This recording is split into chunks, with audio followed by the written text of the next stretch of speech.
অবশেষে নতুন আলুর সরবরাহে ভেঙেছে মজুতদারদের সিন্ডিকেট।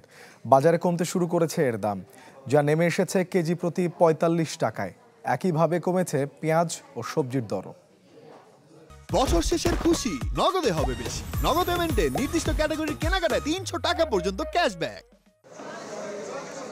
কারওয়ান বাজারে কাঁচা পণ্যের আড়ত, যেখানে খোলা হচ্ছে হিমাগার থেকে আনা আলুর বস্তা, আলাদা করা হচ্ছে পচা আলু। দীর্ঘদিন হিমাগারে আটকে রাখার ফলে এতে ধরেছে পচন। বাজারে কৃত্রিম সংকট তৈরির জন্য বাড়তি সময় হিমাগারে আলু আটকে রাখার ফলেই এই অবস্থা।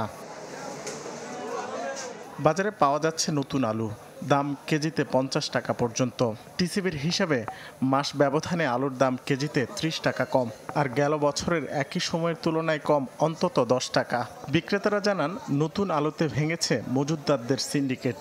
আলু রাখছে ২২ টাকা ২৩ টাকা, হেয়াল হচ্ছে ৫০ টাকা ৬০ টাকা। নষ্ট হবে, অনেক মনে করেন গরু ছাগল খাইব নষ্ট আলুগুলো, আর বালা আলুগুলো বাজারে বিক্রি করে দিব। অনেক দাম ছিল, খাইতে পারি নাই।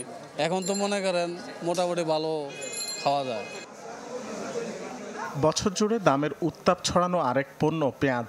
বর্তমানে নতুন, পুরনো এবং ভারতীয় পেঁয়াজের সরবরাহ থাকায় দাম কমে নেমেছে অর্ধেকে।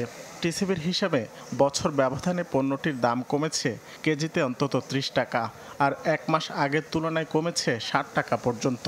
ত্রিমুখী লড়াই হচ্ছে। পুরনো বীজ বেচার জন্য কৃষক পাগল, নতুন বীজ বেচার জন্য পাগল। আবার ইন্ডিয়া মরিয়া উঠেছে আমাদের বীজ দেওয়ার জন্য, যেহেতু ওদের দেশে বীজের রেট কম ছিল। এগুলো তো টেম্পোরারি, হয়তো এই মার্কেটে পরে মার্কেটে এসে দেখা যাবে এগুলোর দাম আর দ্বিগুণে বেড়ে রয়েছে। প্রতি বছরই শীতের এই মৌসুমে কৃষি পণ্যের সর্বোচ্চ সরবরাহ থাকে বাজারে, যে কারণে দামও থাকে তুলনামূলক কম। এবার ভয়াবহ বন্যার পরও সেই ধারাবাহিকতা অব্যাহত রয়েছে। টমেটোর দামটাই বেশি, আর অন্যান্য সবজির দামটা অনেক কম। এক সপ্তাহ আগেও অনেক দাম ছিল, আজকে আমি এসে দেখলাম মোটামুটি একটু কমই পেলাম। আসছে বছরে নিত্যপণ্যের দাম স্থিতিশীল রাখাই বড় চ্যালেঞ্জ। রাকিব হোসেন, চ্যানেল 24, ঢাকা।